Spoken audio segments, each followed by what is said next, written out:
राम जय राम जी की। श्री वाल्मीकि रामायण अयोध्या कांड 21वां सर्ग। लक्ष्मण का रोष।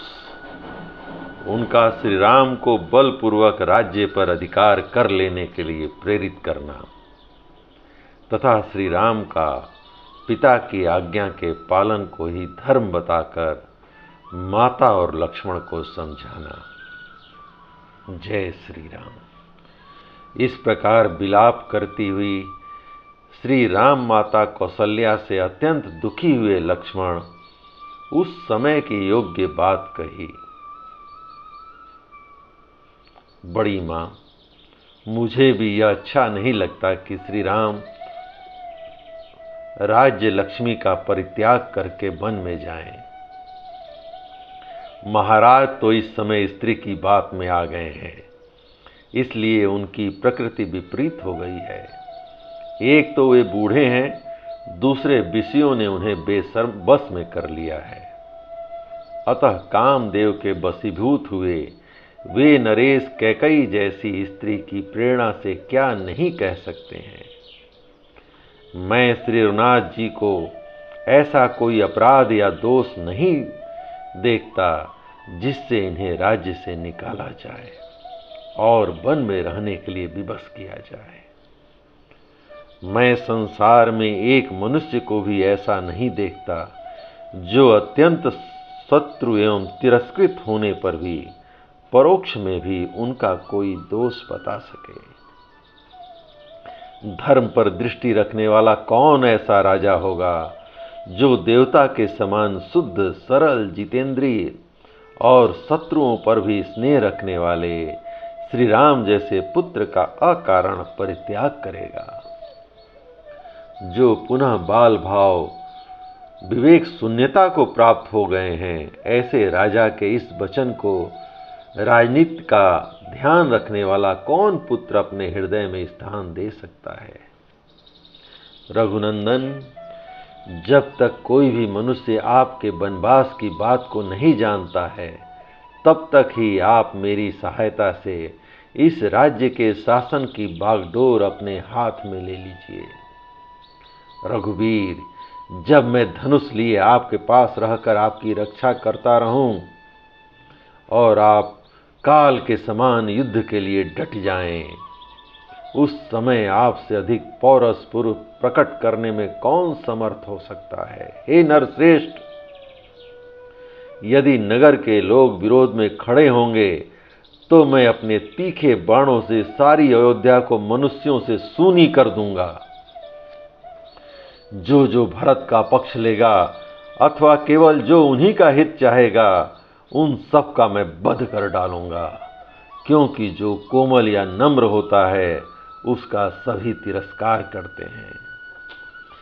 यदि कैकई के प्रोत्साहन देने पर उसके ऊपर संतुष्ट हो पिताजी हमारे शत्रु बन रहे हैं, तो हमें भी मोह ममता छोड़कर उन्हें कैद कर लेना या मार डालना चाहिए। क्योंकि यदि गुरु भी घमंड में आकर कर्तव्य का ज्ञान खो बैठे और कुमार्ग पर चलने लगे तो उसे भी दंड देना आवश्यक हो जाता है। हे पुरुषोत्तम, राजा किस बल का सहारा लेकर अथवा किस कारण को सामने रखकर आपको न्यायतः प्राप्त हुआ यह राज्य अब कैकई को देना चाहते हैं। हे शत्रु दमन श्री राम, आपके और मेरे साथ भारी बैर बांधकर इनकी क्या शक्ति है कि वह राज्य लक्ष्मी भरत को दे दें। देवी, बड़ी मां, मैं सत्य, धनुष, दान तथा यज्ञ आदि की शपथ खाकर तुमसे सच्ची बात कहता हूं कि मेरा अपने पूज्य भ्राता श्री राम से हार्दिक अनुराग है। देवी, आप विश्वास रखें, यदि श्री राम जलती हुई आग में या घोर वन में प्रवेश करने वाले होंगे तो मैं इनसे भी पहले उसमें प्रविष्ट हो जाऊंगा। इस समय आप रघुनाथ जी अथवा अन्य सब लोग मेरे पराक्रम को देखें। जैसे सूर्य उदित होकर अंधकार का नाश कर देता है, उसी प्रकार मैं भी अपनी शक्ति से आपके सब दुख दूर कर दूंगा।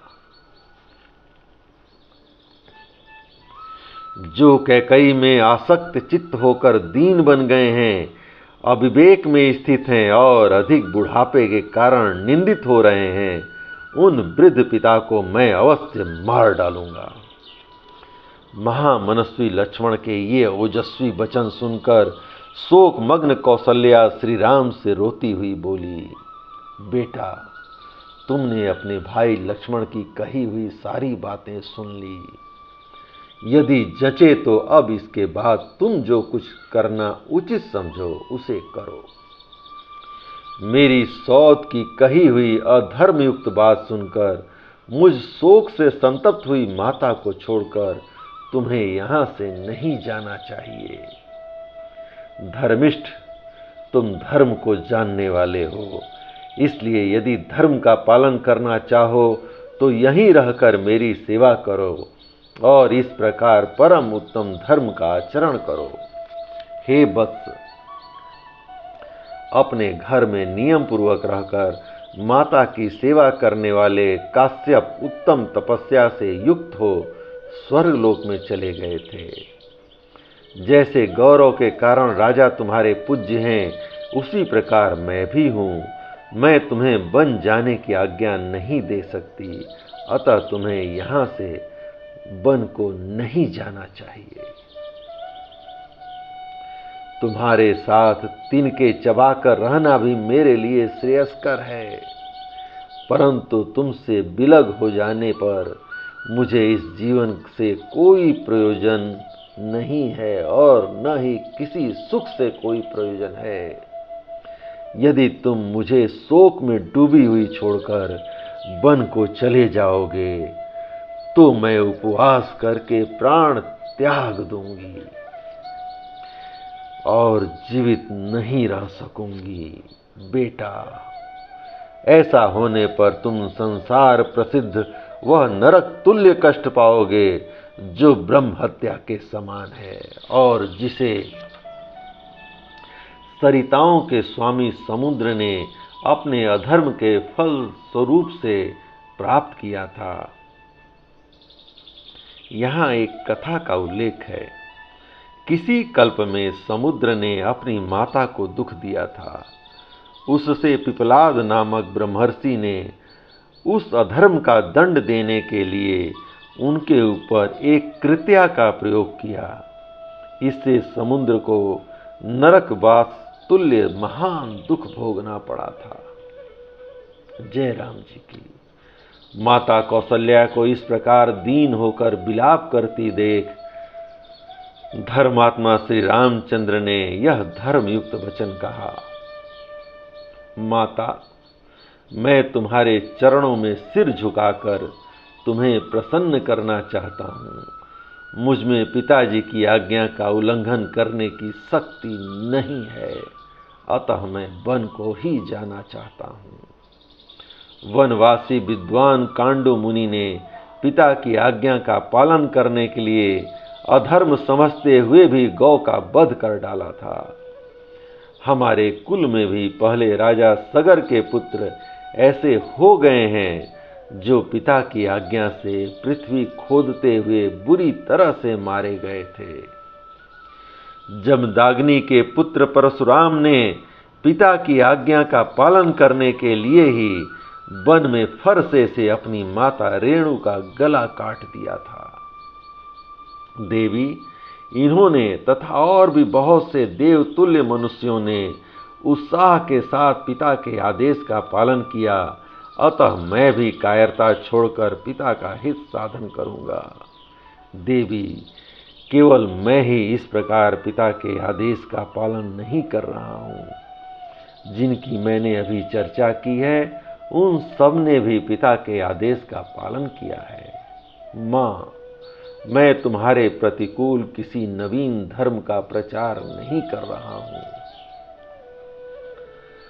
पूर्व काल के धर्मात्मा पुरुषों को ही यह अभिष्ट था, मैं तो उनके चले हुए मार्ग का ही अनुसरण करता हूँ। इस भूमंडल पर जो सबके लिए करने योग्य है वही मैं भी करने जा रहा हूँ। इसके विपरीत कोई भी काम करने योग्य नहीं है। पिता की आज्ञा का पालन करने वाला कोई भी पुरुष धर्म से भ्रष्ट नहीं होता। जयराम जी की। अपनी माता से ऐसा कहकर वाक्य वेत्ताओं में श्रेष्ठ समस्त धनुर्धरी शिरोमणि श्री राम ने पुनः लक्ष्मण से कहा, लक्ष्मण, मेरे प्रति तुम्हारा जो परम उत्तम स्नेह है उसे मैं जानता हूँ। तुम्हारे पराक्रम, धैर्य और दुर्धर्ष तेज का भी मुझे ज्ञान है। शुभ लक्षण लक्ष्मण, मेरी माता को जो अनुपम एवं महान दुख हो रहा है वह सत्य और सम के विषय में मेरे अभिप्राय को न समझने के कारण है। संसार में धर्म ही सबसे श्रेष्ठ है, धर्म में ही सत्य की प्रतिष्ठा है। पिताजी का यह वचन भी धर्म के आश्रित होने के कारण परम उत्तम है। वीर धर्म का आश्रय लेकर रहने वाले पुरुष को पिता, माता अथवा ब्राह्मणों के वचनों का पालन करने की प्रतिज्ञा करके उसे मिथ्या नहीं करना चाहिए। वीर अतः मैं पिता की आज्ञा का उल्लंघन नहीं कर सकता, क्योंकि पिताजी के कहने से ही कैकेयी ने मुझे वन में जाने की आज्ञा दी है। इसलिए केवल छात्र धर्म का अवलंबन करने वाली इस ओछी बुद्धि का त्याग करो। धर्म का आश्रय लो, कठोरता छोड़ो और मेरे विचार के अनुसार चलो। अपने भाई लक्ष्मण से सौहार्दवश ऐसा कहकर उनके बड़े भ्राता श्री राम ने पुनः कौशल्या के चरणों में मस्तक झुकाया और हाथ जोड़कर कहा, देवी, मैं यहाँ से वन को जाऊंगा, तुम मुझे आज्ञा दो और स्वस्ति वाचन कराओ। यह बात मैं अपने प्राणों की शपथ दिलाकर कहता हूँ। जैसे पूर्व काल में राजर्षि ययाति स्वर्ग लोक का त्याग करके पुनः भूतल पर उतर आए थे, उसी प्रकार मैं भी प्रतिज्ञा पूर्ण करके पुनः वंश अयोध्यापुरी को लौट आऊंगा। माँ, शोक को अपने हृदय में अच्छी तरह दबाए रखो, शोक न करो। पिता की आज्ञा का पालन करके मैं फिर वनवास से यहाँ लौट आऊंगा। तुमको, मुझको, सीता को, लक्ष्मण को और माता सुमित्रा को पिताजी की आज्ञा में ही रहना चाहिए। यही सनातन धर्म है। माँ, यह अभिषेक की सामग्री ले जाकर रख दो। अपने मन का दुख मन में ही दबा लो और वनवास के संबंध में जो मेरा धर्मानुकूल विचार है उसका अनुसरण करो। मुझे जाने की आज्ञा दो। श्री रामचंद्र जी की यह धर्मानुकूल तथा व्यग्रता और आकुलता से रहित बात सुनकर जैसे मरे हुए मनुष्य में प्राण आ जाए, उसी प्रकार देवी कौशल्या मूर्छा त्याग कर होश में आ गईं तथा अपने पुत्र श्री राम की ओर देखकर कहने लगीं, बेटा, धर्म और सौहार्द के नाते जैसे पिता तुम्हारे लिए आदरणीय गुरुजन हैं, वैसी ही मैं भी हूँ। मैं तुम्हें वन में जाने की आज्ञा नहीं देती, बस मुझ दुखिया को छोड़कर तुम्हें कहीं नहीं जाना चाहिए। तुम्हारे बिना मुझे यहाँ इस जीवन से क्या लाभ? इन स्वजनों से, देवता तथा पितरों की पूजा से और अमृत से भी मुझे क्या लेना है? तुम 2 घड़ी भी मेरे पास रहो तो वही मेरे लिए संपूर्ण संसार के राज्य से भी बढ़कर सुख देने वाला है।